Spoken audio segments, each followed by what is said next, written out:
नमस्कार. विश्रांतीनंतर एस न्यूजच्या बातमीपत्रात आपलं पुन्हा एकदा स्वागत. इचलकरंजी कोल्हापूर मार्गावरील साजणी बस थांब्याजवळ कंटेनरच्या वरचा भाग वडाच्या झाडाच्या फांदीला धडकल्यामुळे फांदी तुटून कंटेनरमध्ये अडकली. दुसरी फांदी बाजूने जाणाऱ्या 2 वाहनांवर पडली. यामध्ये एका वाहनातून प्रवास करणारे 4 जण बचावले असून वाहनांचं नुकसान झालंय. आज दुपारी एक कंटेनर नवीन 4चाकी वाहनं घेऊन आंध्र प्रदेशातून इचलकरंजीच्या दिशेनं चालला होता. कोल्हापूर इचलकरंजी मार्गावर साजणी गावातील बस थांब्याजवळ कंटेनर आला असताना कंटेनरच्या वरच्या भागाचा वडाच्या फांदीला धक्का लागला. त्यामुळे झाडाची एक मोठी फांदी तुटून कंटेनरमध्ये अडकून कंटेनरचा पत्राही फाटला. याचवेळी झाडाची दुसरी फांदी बाजूनं जाणाऱ्या 2 वाहनांवर कोसळली. यापैकी एका वाहनात 4 प्रवाशी होते. सुदैवानं या 4घांनाही कोणतीही दुखापत झाली नाही. दरम्यान कंटेनर चालकानं सुमारे 1 किलोमीटर पुढे जाऊन कंटेनर थांबवली.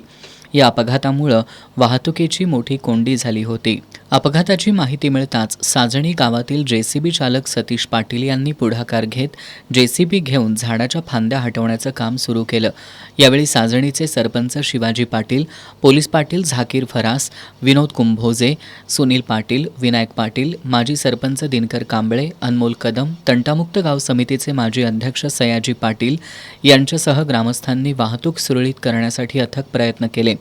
तब्बल 2 तासांच्या प्रयत्नांनंतर मार्गावरील अडथळे दूर करून वाहतूक सुरळीत करण्यात आली.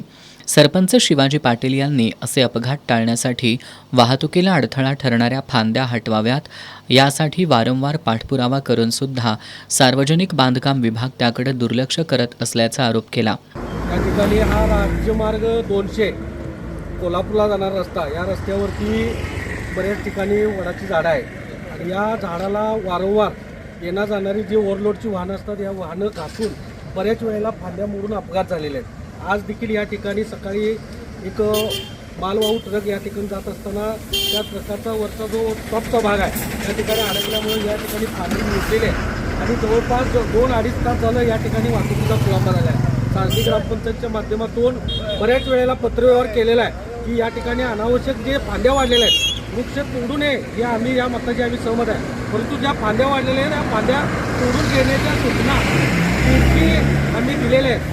त्याप्रमाणे सार्वजनिक बांधकाम विभागानं अनावश्यक ज्या फांद्या वाहतुकीला अडथळा करतात त्या फांद्या तोडून घ्याव्यात.